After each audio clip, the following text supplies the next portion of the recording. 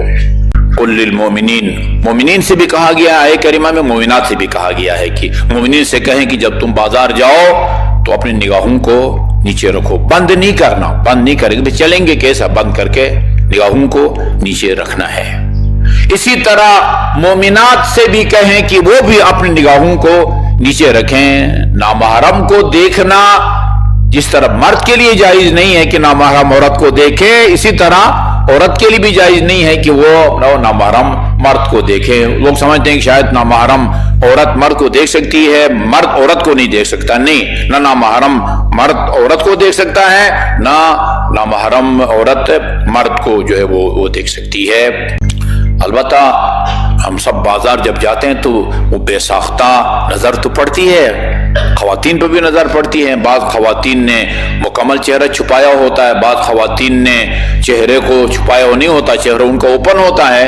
ہمارے بہت سارے مراجع, ہمارے آیت اللہ سیستانی حافظ اللہ, رہبر اعظم حافظ اللہ, دونوں چہرے کو چھپانے کو ضروری نہیں سمجھتے, لہذا ان کو چہرہ ظاہر کرنے کی بھی اجازت ہے. اور انسان کی نظر پڑے, آلودہ نگاہ نہ ہو تو دیکھنے میں کوئی حرج نہیں ہے. آلودہ نگاہ نہ ہو, فعل حرام میں مبتلا ہونے کا خطرہ نہ ہو تو وہاں پھر نظر ڈالنے میں کوئی حرج نہیں ہے. ہاں, جسم کے کچھ حصے ایسے ہیں جہاں آپ کی نظر آلودہ ہو یا نہ ہو, گمراہی کا خطرہ ہو یا نہ ہو, خاتون کے جسم کے اس حصے کو آپ نہیں دیکھ سکتے, اس کے بالوں کو نہیں دیکھ سکتے, اس کی گردن کو آپ نہیں دیکھ سکتے, چاہے گمراہ ہونے کا خطرہ ہو یا نہ ہو. آپ 100% عادل ہیں, آپ کی کوئی جو ہے نا وہ شائبہ نہیں ہے آپ کی نگاہ کے میں آلودگی کا, پھر بھی